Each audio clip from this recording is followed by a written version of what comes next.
Hello दोस्तों, हमारी आज की कहानी है बेनाम हमसफ़र।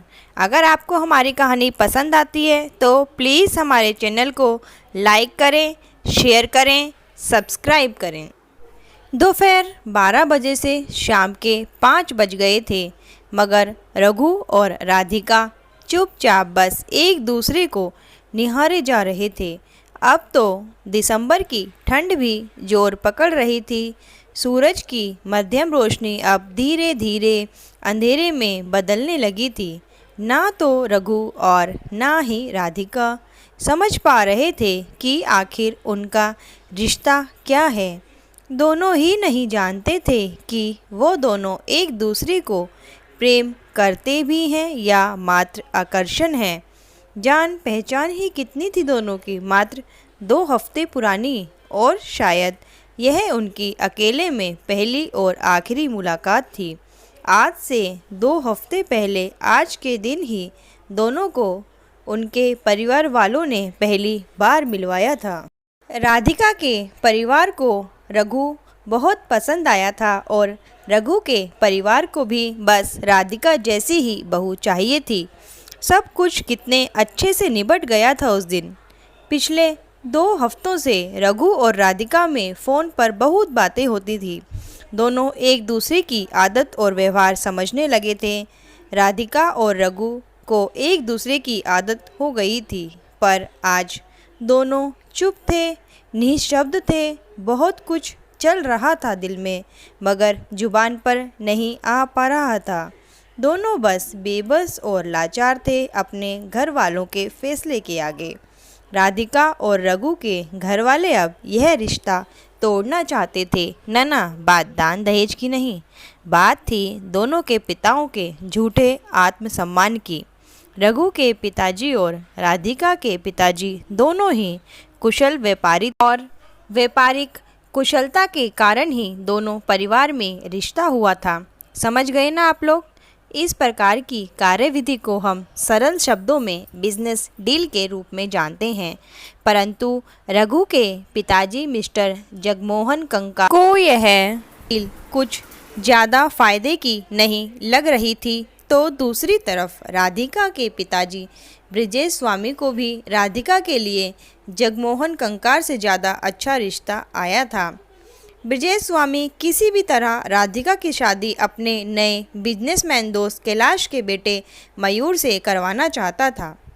अनौपचारिक रूप से तो रघु और राधिका का रिश्ता टूट चुका था, परंतु उसकी औपचारिक घोषणा 2 दिन बाद होने वाली थी। 2 दिन बाद सभी लिए व दिए गए सामानों की वापसी के साथ यह रिश्ता हमेशा के लिए खत्म होने वाला था। पर क्या यह रिश्ता रघु और राधिका की तरफ से भी खत्म होने वाला था, या इसका परिणाम कुछ और ही निकलने वाला था? इसके बारे में तो स्वयं रघु और राधिका भी नहीं जानते थे। शाम के 6 बज गए थे और रघु व राधिका दोनों के घर से लगातार फ़ोन आ रहे थे। रघु अपने मित्र के घर जाने की झूठ बोलकर आया था, तो राधिका ने ऑफिस से हाफ डे लिया था घर पर बिना बताए। तभी एक बुजुर्ग दंपति ने उन्हें टोका, बेटा बहुत देर हो गई है, ठंड भी बढ़ गई है और अंधेरा भी। इस समय आप लोगों का पार्क में बैठना ठीक नहीं है, घर जाओ। रघु और राधिका बिना कुछ बोले ही घर पर आ चुके थे।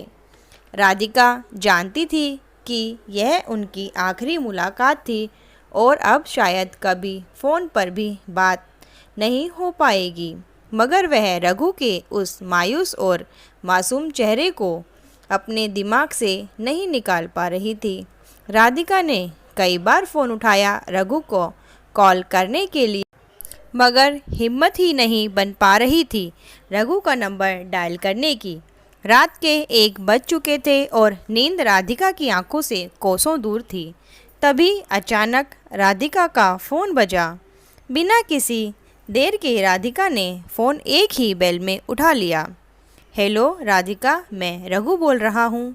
माफ़ करना मैंने तुम्हें इतनी रात को फ़ोन किया, पर क्या करूँ, बहुत कोशिश की तुम्हें फ़ोन ना करने की, मगर अंततः कर ही दिया फ़ोन।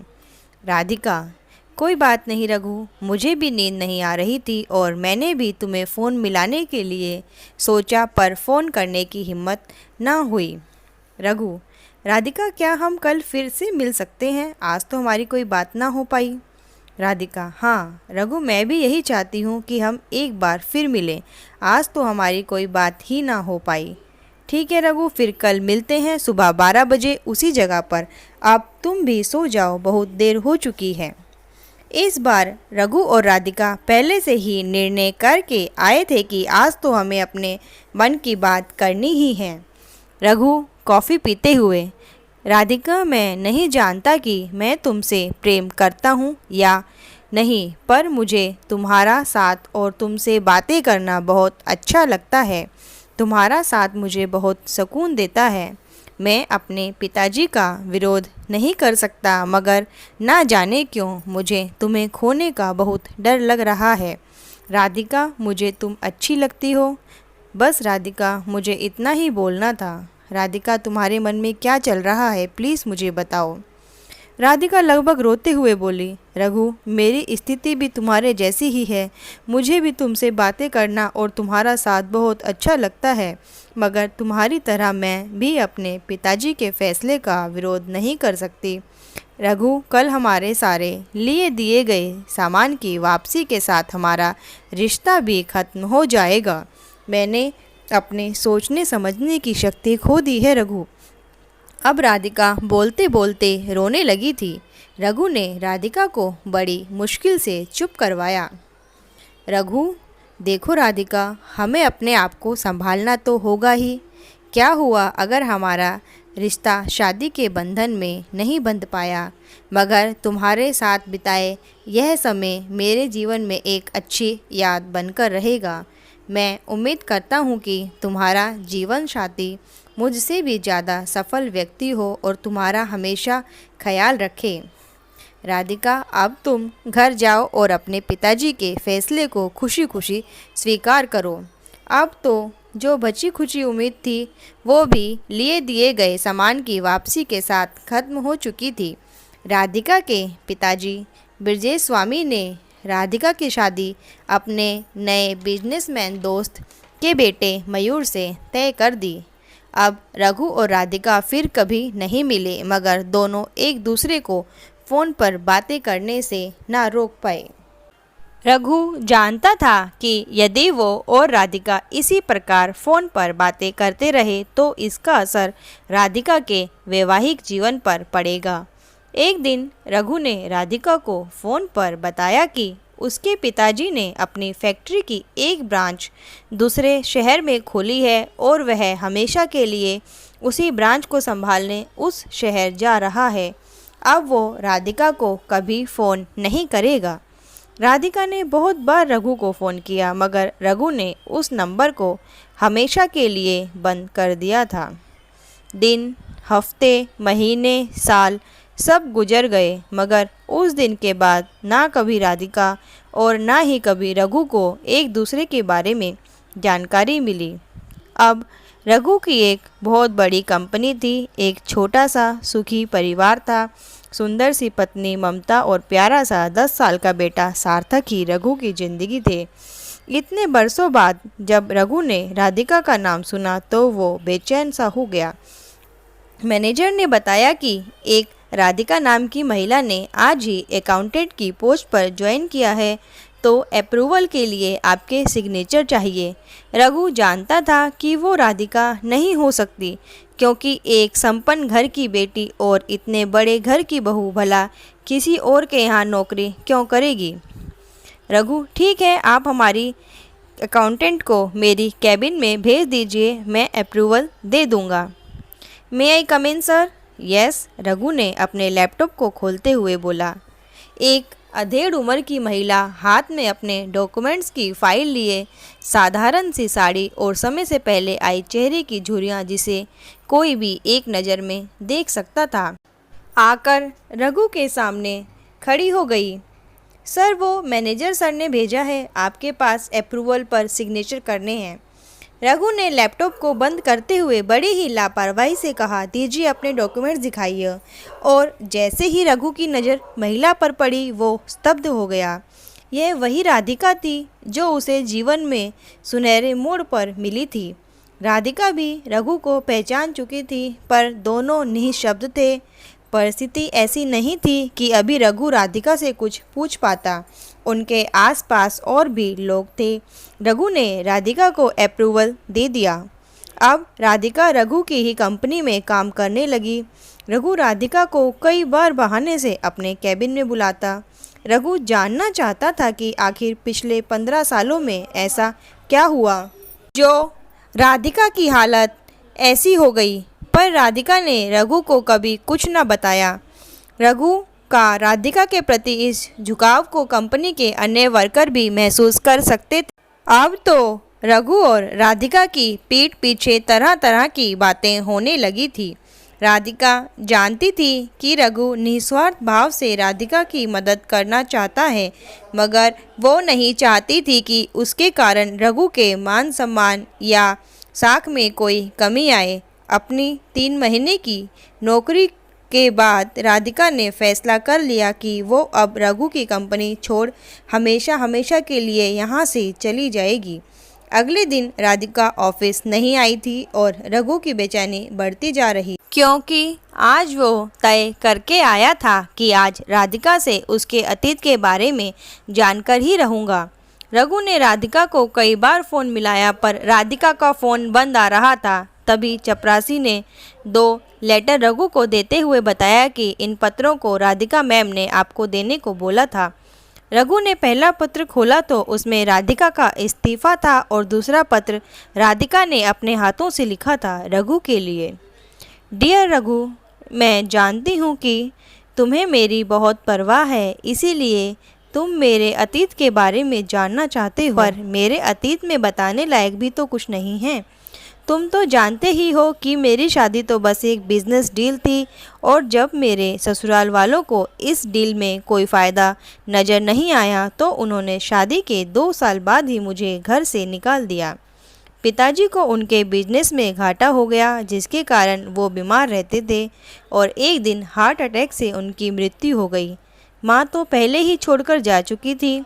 मैं नहीं चाहती थी कि मैं अपने भाई और भाभी पर बोझ बनूं, इसीलिए आज से 10 बरस पहले मैंने अपना घर छोड़ दिया और नौकरी करने लगी। पर जब मैं तुम्हारी कंपनी में आई, मैं भी नहीं जानती थी कि यह तुम्हारी कंपनी है। रघु, तुम्हारा अपना एक सुखी परिवार है, कंपनी में अच्छी इज्जत है। मैं नहीं चाहती कि मेरे कारण तुम्हारे वैवाहिक जीवन प्रभावित हो या तुम्हारी कंपनी में तुम्हारी इज्जत पर कोई प्रभाव पड़े। एक बार तुम मुझे छोड़कर गए थे मेरे जीवन को सफल बनाने के लिए। अब मैं जा रही हूँ यहाँ से हमेशा के लिए, ताकि तुम्हारा जीवन हमेशा सफल रहे। तुम मेरी अच्छी यादों में हमेशा रहोगे रघु। राधिका। राधिका ट्रेन में बैठ चुकी थी, पर कहाँ की ट्रेन में वो खुद भी नहीं जानती। अब राधिका बहुत विचलित हो चुकी थी। उसे शांति चाहिए थी, मानसिक शांति। राधिका रघु से हजारों किलोमीटर दूर गुजरात शहर में पहुंच चुकी थी, जहां उसे एक वृद्धा आश्रम में केयर टेकर की जॉब मिल गई। उसे अब एक परिवार मिल गया और रहने का ठिकाना भी। इस नए परिवार में सेवा करते करते कब 25 बरस का लंबा अरसा बीत गया, पता ही न चला। पर अब राधिका वृद्धावस्था में प्रवेश कर चुकी थी। इतने बरसों से सबकी केयर टेकर रही राधिका को खुद एक केयर टेकर की आवश्यकता पड़ने लगी। अब वह वृद्धा आश्रम में एक केयर टेकर बनकर नहीं, अपितु आश्रम की मेंबर बनकर रहने लगी। रघु की याद राधिका को हमेशा आती, पर रघु अब उसे कभी नहीं मिलने वाला, वो यह बात जानती थी। इतने बरसों के सफ़र में राधिका आज तक न जान पाई कि आखिर उसका रघु से रिश्ता क्या है, एक दोस्त या एक प्रेमी या कुछ और। रघु और राधिका का रिश्ता आज भी बेनाम था। आज फिर हमेशा की तरह वृद्धा आश्रम में एक वृद्ध आया था। उसकी पत्नी का एक दुर्घटना में 2 वर्ष पूर्व देहांत हो चुका था और बेटा विदेश में सेटल हो चुका था। बाप ने तो इतने बरस अपने बेटे को पाल पोस दिया, पर बाप को पालने की हिम्मत बेटे में कहाँ। वो तो अपने बाप को मिलते रहने का आश्वासन देकर वृद्धा आश्रम में छोड़ गया था।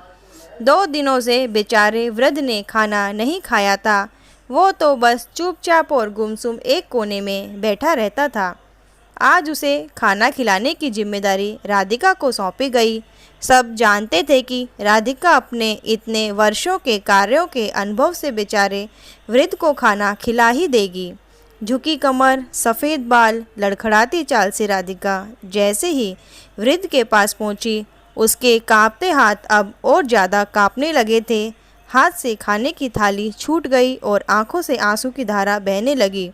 रघु, और इस परिस्थिति में उसने तो हमेशा रघु के अच्छे और सुखी जीवन की प्रार्थना की थी, पर आज एक बार फिर अंतिम बार दोनों जीवन के ऐसे मोड़ पर पहुंच गए थे जहां दोनों की परिस्थिति समान थी। राधिका ने रघु का हाथ पकड़ लिया और कहा, मेरे बेनाम हमसफ़र, अब हम जीवन के इस अंतिम दौर में एक दूसरे का साथ कभी नहीं छोड़ेंगे। रघु भी राधिका के हाथ पर हाथ रखते हुए बोला, जो आज्ञा मेरे बेनाम हमसफ़र, और दोनों एक बार फिर मुस्कुरा दिए। तो दोस्तों, आपको हमारी आज की कहानी कैसे लगी कमेंट बॉक्स में ज़रूर लिखें और हमारे चैनल को लाइक, शेयर, सब्सक्राइब करना ना भूलें। करंट नोटिफिकेशन के लिए बेल आइकन को ज़रूर प्रेस करें।